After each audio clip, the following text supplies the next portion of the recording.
Welcome to School Life Unpacked, the podcast for anyone navigating the complexities of their child's education. Join me, Natasha Curtis-Ego, and a lineup of insightful guests as we explore the challenges, joys, and surprises of school life, offering support and tips to help us feel more confident and connected. I'm so excited and filled with joy to have a wonderful guest with me today, and if you'd like to introduce yourself, that would be wonderful. Hello, Natasha, and hello to listeners. My name is Liz Keeble. I am head teacher at St Helen's Catholic Primary School in Westcliff, and I have been in post since September 2024, so I'm new to the school. Could you tell us a little bit about your background, if you don't mind? Sure. So I did Catholic education, went to a Catholic primary school, Catholic secondary school, Catholic university, Catholic postgraduate, trained as a journalist at the wrong time because they were laying off journalists left, right and centre, and I was living in Brussels at the time, so I came back to the UK and didn't really know what I wanted to do. Then I had my son and thought, you know what, I need a job that's going to tally with school holidays. And a friend of mine, her dad was a head teacher on Canvey, and he said, come and work for me. You can be a teaching assistant and you can do all the music, because I was known for doing music with amateur dramatics, and he was part of the Amdram society that I was in. So I went to work for him, working with children with special needs, and I absolutely loved it from the minute I started. And he said to me, you really should do this as a career. So I went back to the Open University, did a PGCE with the Open University because I already had my degree. And then my very first job was at the primary school that I had attended as a child. Then I went on to be a maths consultant for Essex County Council. And then from there, I went to a deputy headship at a school in Basildon, then to headship at the same school. Then I've just spent 3 years as executive head at a secondary independent school for boys with SEMH and autistic spectrum disorder who have been excluded from everywhere else. So it's been a very scenic career. It sounds very exciting. And I'm excited for you to be at our school because you're bringing such a wealth of knowledge and diversity. That skill base is, priceless. Oh, thank you. Could you tell the audience a little bit about our school? Because we're a Catholic school. So what is our mission? And what is the history of our school? Sure. St Helen's has been around for a long time. The original school was built in 1899 next to St Bernard's, so literally just down the road next door to the church. It is the oldest Catholic school in Southend. And then in about, I think it was 1972, they built the building that we're in now. The old building just was too small to house all the children. And the irony of that is that when I was at St Bernard's, we had all our music and drama lessons in what was the old St Helen's primary school. So I kind of have a connection with the school going back quite a few years. So the school came here in about 1972. There was a big fire about 10 years later, which left the cross in the hall, which is wonderful, very significant for the school because of the story of St Helen and her dream about finding the true cross. It's for me, coming here feels like I've kind of come full circle, really. Even the colours of the school, the same colours that I had at my primary school at Holy Family. So yellow, blue and red. Yeah, so it was because there's a little splash of red in the tie. Feels, and just being down the road to St Bernard's as well. So yeah, the school has a long history, and then recently it's expanded to Formentary in the last 10 years. And it's a very popular school. We have a waiting list. I'm very proud to say we have a waiting list. Not many schools can say that these days. So it's nice. It's places here are sought after. It has a good reputation in the community. And I think that's because it is very community focused. All Catholic schools have good ethos naturally. It's rooted in the faith. It's rooted in Catholic social teaching, rooted in the values. And that kind of comes with the territory. So I think even to families who don't necessarily follow the faith, that has a great appeal, because they know that the children will get a good grounding in that moral and social education. So it's a great place to work. I think it's a great place for kids as well. You can feel that nurturing side of being at a Catholic school. And I think a lot of primary schools that have a little ripple of faith have that community based where people want to come and they want to help and they want to be part of it. And it becomes like a family and an extended family, which is beautiful. Absolutely. Do you feel that that's what makes our school unique, or your school, I should say? Well, it's ours. No, it is ours. Very definitely our school. I think one of the things that makes our particular school unique is the diversity. It is amazing, the richness that we have here. 38 different languages spoken at home. 40% of the children don't even speak English at home. I think we're at 25% white British, 25% white Eastern European, and then 50% all colours of the rainbow. So it is amazing because the children bring with them such a wealth of tradition and heritage, and that really enhances that. And I think as a Catholic school, it's testament to that inclusivity. It's testament to the fact that it doesn't matter if people come here and they're not Catholics, because I think at the moment the average across the school is about 50%. So we're only at about 50% Catholic. But you would never know that because the school has a very Catholic feel to it, because everybody buys into that. Everybody is here because they buy into the values, they buy into that nurturing ethos. So it really doesn't matter what people's backgrounds are or where they're coming from or where in the world they've come from. We are all here as part of that family that you were talking about. That's interesting that I think a lot of people don't realise is that you don't have to be Catholic to attend a Catholic school. No. But I think you do have to respect the Catholic ethos to attend a Catholic school, because otherwise you get that sort of friction between. You do, and I think it can become, the danger is, I think, for Catholic schools is that you're then in danger of diluting your Catholicity. And I think that's not what you want. You kind of almost need to go the other way. You need to be more confident with it and put it out there more. But I think we're very lucky here that even the children, I mean, we've got children here that are Muslim, that are Hindu, that come from a really wide range of Christian backgrounds, and some children that don't have a religion. They may have faith, but they might not follow a particular religion. But I think we never have issues with people opting out, because I think if you didn't want your child to have that experience, you wouldn't even think about sending them here. You know, you've got to want that. You've got to want that nurturing, that kind of outward looking kind of education to want to send your child to a Catholic school. Do you find that faith drives every day in the school in a way, or do you find that the national curriculum, how do you balance the two? Because I mean, the national curriculum plays a big part, does it not? It does, because it's statutory and you have to teach what is in the national curriculum. As a Catholic school, that is one of our privileges. So we have several privileges because we contribute to the funding. One of those is the role of the head and the deputy that would be kind of reserved. You'd have to be a Catholic. But part of that also is that we can have 2.5 hours a week for religious education, which other schools don't have. So we would have a minimum of half an hour every day just on religious education. That's excluding assemblies, prayer, liturgies, all of that would kind of come on top of that. And that is about education in the Catholic faith. It's about Catholic roots and traditions, which are in Judaism. So we share a lot of roots with Abrahamic religions. So a lot of time, especially at primary, is spent learning about that, learning about the origins of the Catholic faith, which really, even for a person who is non-Catholic, is still knowledge. It's still, so that's kind of a good thing, really. They're learning a lot about an area of history, but that has got a lot of diverse roots. So there are a lot of commonalities there. So it works quite well. I think in terms of things like assemblies, our values,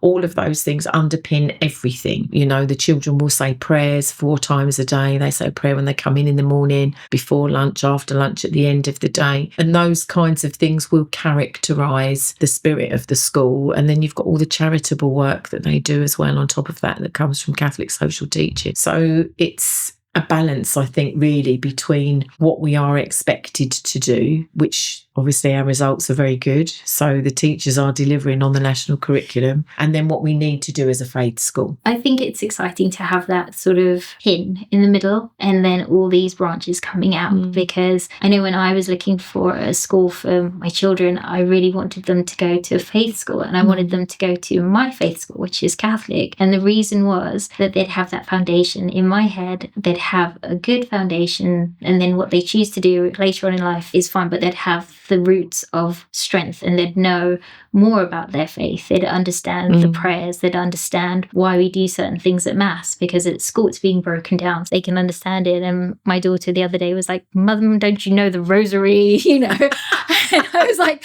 "Well, you know, Mum did come to Catholicism later in life." And she's like, "Oh, but it's, you say this." And she was able to explain it to me, and my mind was blown because I had no idea she knew it, but there she was teaching me. So absolutely.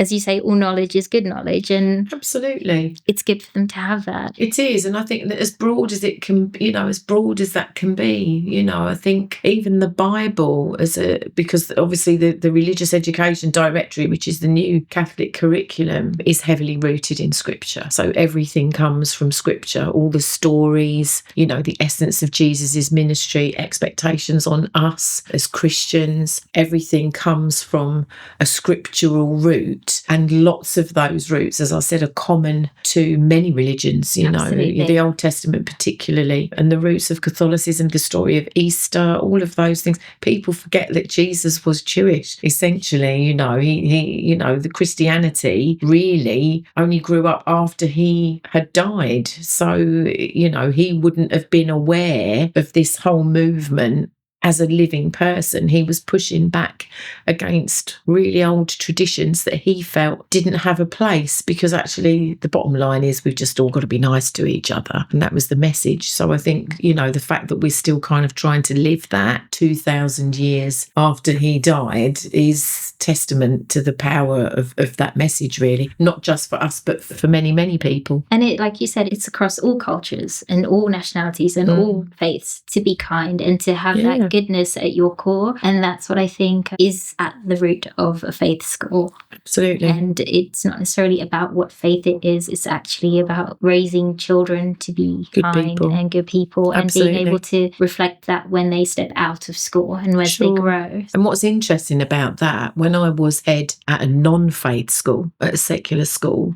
we still ran it like a faith school. We still had the values. The emphasis was on the values. And it really did make a difference to the children, in terms of their autonomy, their sense of agency, their confidence in themselves, their ability to express their own opinions and things like that. All of that comes from having a set of values that drive everything, not just their PSHE lessons, but everything. Walking down the corridor, playing out with your friends, it's that kind of thing. It does work. It does. I mean, you've reintroduced values into our school. So could you explain a little bit about what those values are? Sure. So the school it was a rejuvenation, really, of existing values that I felt needed to be brought alive. It was to make them real for the children. That really is that's what drives me as an educator, is what's going to work best for the children. What are the children going to get out of this? And I think especially in a Catholic school, faith school, those values have to be very clear, because the children are very good at saying, I've got to be good. I've got to be good. And then you say, well, what does that mean? What does it mean to be a good person? Well, I've got to be nice to people. Okay, so what does being nice look like? So you're kind of chasing this concept. So what the values do is break that down. So the staff chose respect, which comes from our mission, from the mission statement, and each value relates to that. So we've got resilience, empathy, service, patience, enjoyment, courage, and trustworthiness. So it kind of breaks that being good down into different parts. And then we've got a framework that underpins that. So then we kind of then tease out, what does it mean to be trustworthy? It means that I can sit down and do my work without my teacher having to ask me 3 times, or she can send me on a mission to the other side of the school and know that I'm going to go straight there and come straight back. It's those kinds of things that give children a tangible understanding of what it means to be a good person and what it means to be nice. So with empathy, being nice is about service,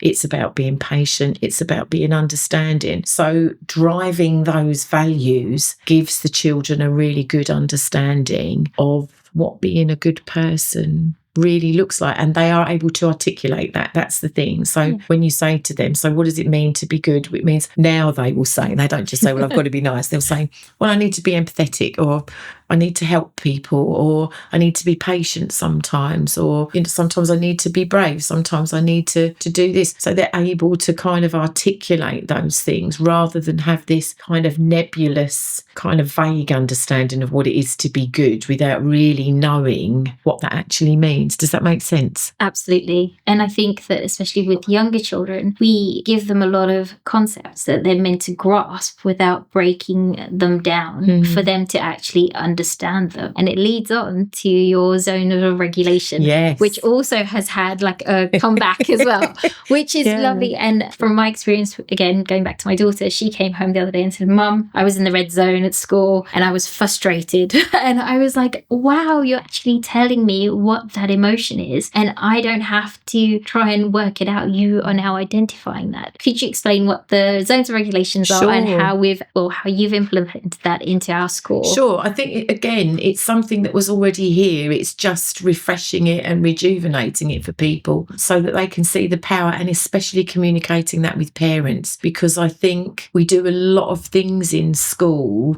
without really thinking about it, and then parents don't really know then what's going on. So it's important to kind of share when there's a new initiative, this is what that looks like. So the zones of regulation was designed by an American occupational therapist who, through her work, understood that really one of the things that was causing what we call bad behaviour, we don't use that expression here, but what would be universally understood as being naughty or bad behaviour, as children really just trying to communicate their feelings, but not having a vocabulary or the tools to do that in a way that would be understood by the people around them. So what the zones does is just start breaking that down into, if I'm in the red zone, I'm feeling a bit angry. If I'm in the yellow zone, I'm nervous or excited. If I'm in the blue zone, I'm feeling a bit meh. And if I'm in the green zone, then I'm good to go. I'm kind of cooking with gas kind of thing. And then again, it's teasing it out. It's what does that look like? How is that different for different people in different situations?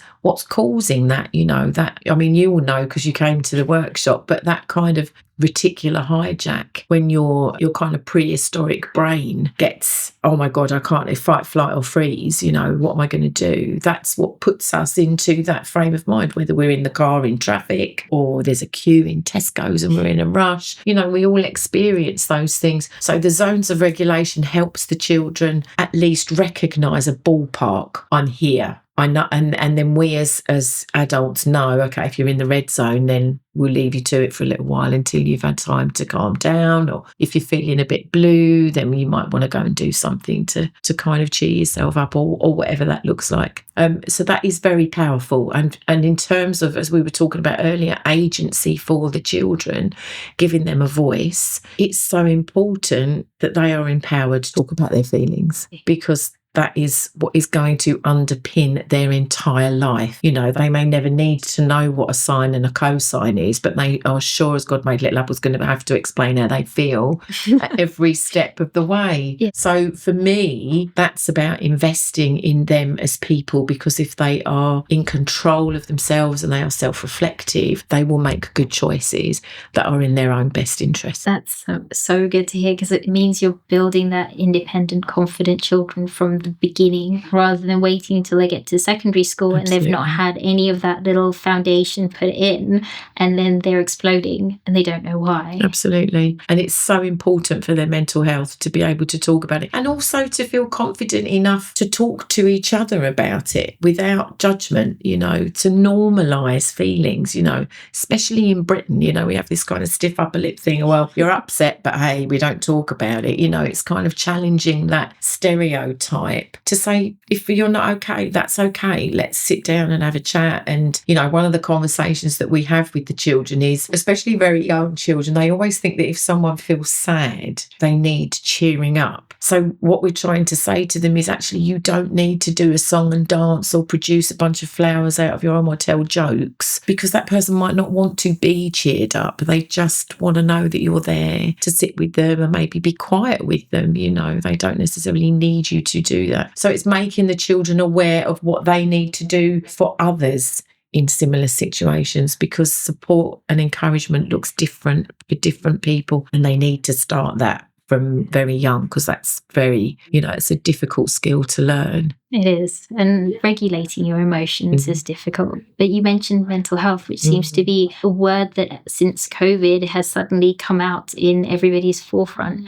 And how do you support the children with their mental health? I know you've got the zones of regulation, but what others is that the support, or how does it's one strand of what really runs through everything. So one of the things that I've done that is brand new to school is introduce the Learning About Me policy, which we will be sharing with parents after the May half term. And it really kind of sets out our stall around how we approach educating the children with the child at the centre. So it's all around their body, their mind, their relationships, how they form relationships, what do they understand about their body, things like consent, their opinions, their beliefs, and then teaching them over time to have ownership of that, so that when they go to secondary school, as you mentioned earlier, and they come across people that may be influential or maybe louder than they are and have got a bigger voice, that the children still have the confidence to say, do you know what, I don't want to do that and I'm not going to do that, and to feel comfortable with that and to feel comfortable to voice that opinion, because it's not having the confidence to do that can lead to the mental health issues, because then they feel stressed, pressured, develop unhelpful thinking styles, and can get in this downward spiral of I'm not good enough, I don't fit in, I don't have all of those things. So it's about encouraging the children to really own themselves and their uniqueness, and to celebrate that, and to not be frightened to say, do you know what, this is me, and if you don't like it, well, that's too bad, because I'm not changing anytime soon. Oh, I'm loving everything you're saying, because I just feel it's such a wonderful, wonderful thing for our kids to be part of, and to be in a school that is so focused about them and their experience. And I know every school, every head teacher has their pupils at their heart. You know, they do their best. I'm excited that you're here doing it for us, and I get this opportunity to talk with you about it, because I'm learning more about the school just in your presence. And I'm like, oh, I didn't realize our school does this and this and this. And I think for parents out there, it's, if you get the opportunity to speak with your head teacher, it's wonderful, because you'll learn a bit about what your school does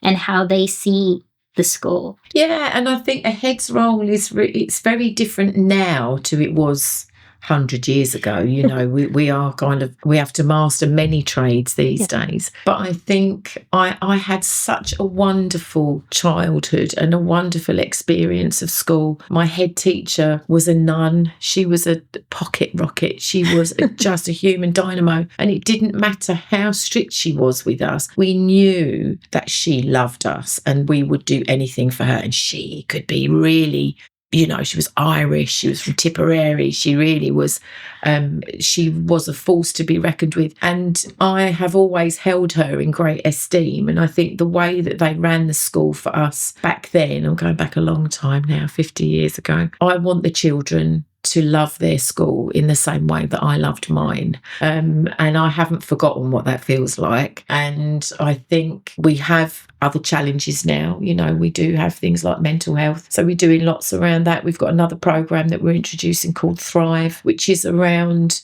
profiling all of the children to see where they might need a bit of additional support, where things that have happened. So, for example, if you're 5 and your mum goes into hospital for 3 weeks to have an operation, that's quite traumatic. And when children are being well looked after, we might not think that that could leave a long-lasting effect, but actually for some children it does. And that loss of a parent for that length of time can be quite traumatic. So unless we actually address those things and put support in around that, that could lead to difficulties later on. So it's looking at the child as a whole and making sure that every aspect of their experience here, even down to having carpet on the floor of the classroom, is good and pleasant, and where they feel valued, and it's a place where they want to come every day and where they feel happy. May I ask what the carpet in the classroom comment was about, please? So we had carpet put in over the holiday, over the Easter holiday. So we had all the downstairs classrooms, both the year 3 classrooms, year 1, year 2, and reception had some areas carpeted,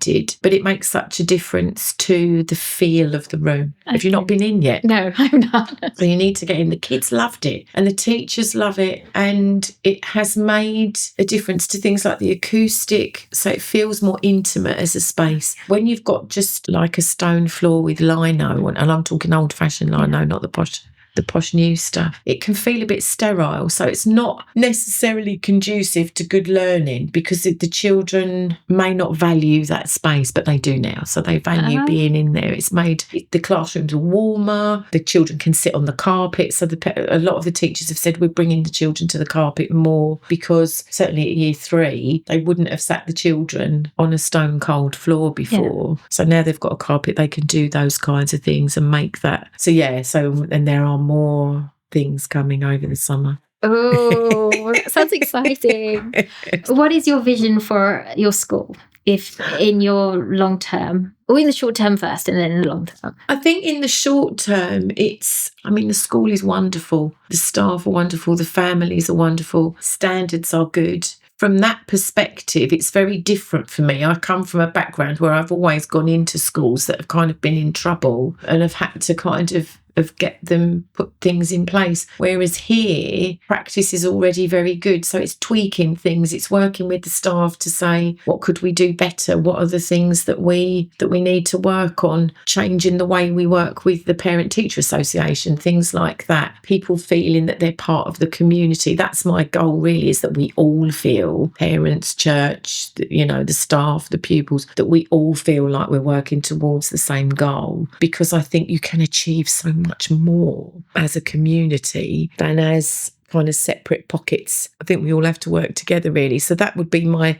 kind of big thing. And I think in terms of our Catholicity, I would like people to know that we're here. I often hear, well, where's that then? Where's St Helen's? I don't know where. And then I say, it's behind where Nazareth House is. Is there a school behind Nazareth House? And I'm like, yeah, actually. But I think, again, that's part of the school's modesty. It's very unassuming, but there's a lot to celebrate. We also don't take part in a few of the other Catholic school events. There's a couple that we don't. The only reason I know that, I have a friend who's got a child at Catholic school in Shoebury. She's like, we did this. Where were you? And I was like, I didn't know it was happening. So maybe there's some things that, I suppose not everything fits around, like not every event is suitable for every school. Sure.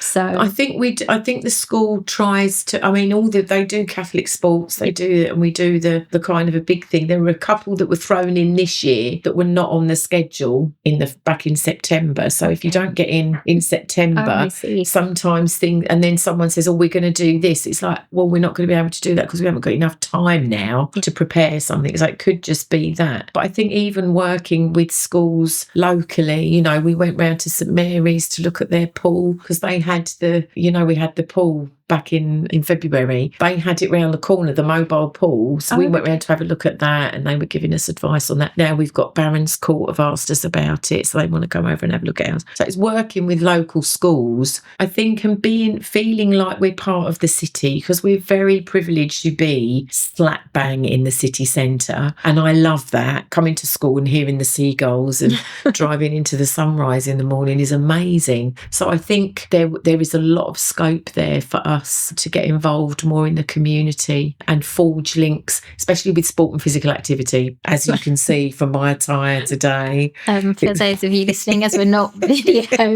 based, Liz Keeble is wearing some sporting leggings, sporty top and trainers. We had running club at lunchtime today, and I walked to school this morning. So walked from Lee into school, and run up the stairs at Ross's. So I think in terms of a vision for the school, it's really just for the children to do as well as they can, for everybody that is part of this community to feel happy and proud that they are here and to feel that they have a contribution. I would want everybody to feel included in that. It sounds like a beautiful vision for our school and a wonderful way for us to sort of come to close of our interview. Thank you so much for your time. Thank you. And hopefully you'll want to come again and tell us a bit more about the new advances in our school that will be taking place. Absolutely. Thanks, Natasha. Thank you. Thank you for joining us on today's episode, and we truly appreciate you listening. Don't forget to turn on your notifications, subscribe, and follow to stay updated on future episodes. We look forward to seeing you next week.